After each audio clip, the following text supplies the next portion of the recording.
స్టోరీకి చాలా వేరియేషన్స్ ఉన్నాయి. చాలా వేరియేషన్, ఒకే ప్యాటర్న్ డిఫరెంట్ టెంప్లెట్స్, చాలా టెంప్లెట్స్ వెళ్తున్నారు.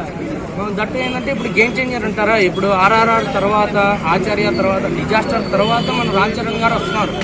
ఇప్పుడు అది డిజాస్టర్ అనుకోవడానికి లేదు, ఎందుకంటే అది సమ్ పర్టికులర్ టైంలో వచ్చింది, దాన్ని మనం అంచనా వేయలేమన్నచ్చు. అంటే ఇప్పుడు అందరూ కూడా పాన్ ఇండియా హీరోలు 1000 కోట్లు కొట్టేశారు. సో గేమ్ చేంజర్ తో రామ్ చరణ్ గారు పాన్ ఇండియా 1000 కోట్లు కొట్టబోతున్నారా అంటే ఇప్పుడు జనాలకి ఆ కంటెంట్ నచ్చింది అనుకోండి, 500 కోసం మనం ఏం చేయలేం. ఫ్లాప్ టాక్ వచ్చింది అనుకోండి, అది మీరు ఏం చేయలేరు, నేనేం చేయలేము, అది జనాల చేతిలో ఉందండి. కంటెంట్ అనేది ఫ్యామిలీ ఆడియన్స్ చేతిలో ఉంది, ఫ్యాన్స్ చేతిలో ఉంది. ఇప్పుడు ఆచార్య గురించి మాట్లాడుకున్నాం అనుకోండి, మన వంశీ గారు ఏమన్నారు, ఫ్యాన్స్ చాలా చూసుకొని వచ్చారు అన్నారు, చాలా సపోర్ట్ చేశారు అన్న.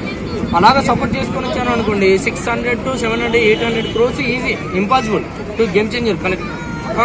దాని తర్వాత ఫ్యామిలీ కనెక్ట్ అయింది అనుకోండి. ఇప్పుడు శంకర్ గారి వల్ల తమిళనాడులో కూడా ఆడుతుంది కదా సినిమా, సో ఆయన కూడా ఫ్యాన్స్ ఉంటారు అక్కడ, ఆయన సినిమాలో కూడా చాలా. శంకర్ గారి ఇమేజ్ అనేది చాలా, ఆయన కొంచెం లోలో ఉన్నారు, ఫ్లాప్స్ లో ఉన్నారు అంటున్నారు. మరి కంబ్యాక్ ఇస్తారా ఈ సినిమాతో?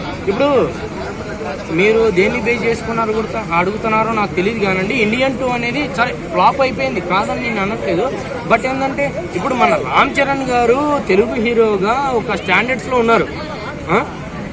ఆయన ఉన్న స్టాండర్డ్స్ కి ఈజీగా 600 to 800,000 crores. అదేంటి స్టోరీ కనెక్ట్ అయింది అనుకోండి, 1500 crores ఈజీ కలెక్ట్ చేస్తుంది. ఇప్పుడు మనం మొన్న చూసాం పుష్ప 2 అనేది, అల్లు అర్జున్ గారు ఎలా కలెక్ట్ చేశారనేది మనకు తెలుసు. హిందీ ఆడియన్స్ లో హ్యూజ్ బ్లాక్ బాస్టర్ అయిపోయింది. అటువంటి హిందీ హీరోలు కూడా కలెక్ట్ చేయలేని కలెక్షన్స్ మన అల్లు అర్జున్ గారు కలెక్ట్ చేశారు. అలాంటిది మన రామ్ చరణ్ గారు సాధించలేరని మనం చెప్పలేం. స్టోరీ కనెక్ట్ అయిపోయింది అనుకోండి, జనాలకి ఈజీగా వెళ్ళిపోతుంది, చాలా ఈజీగా వెళ్ళిపోతుంది.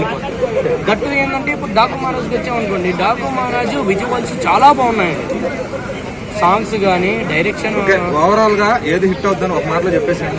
హిట్ అంటే ఇప్పుడు ఒకటండి, ఇప్పుడు ఫ్యామిలీ అది ఆ జోనర్ ఈ జోనర్ వద్దు. అంటే ఏపీటీఎస్ పరంగా టాలీవుడ్ లో ఈసారి గట్టిగా హిట్ కొట్టబోతుంది ఎవరు?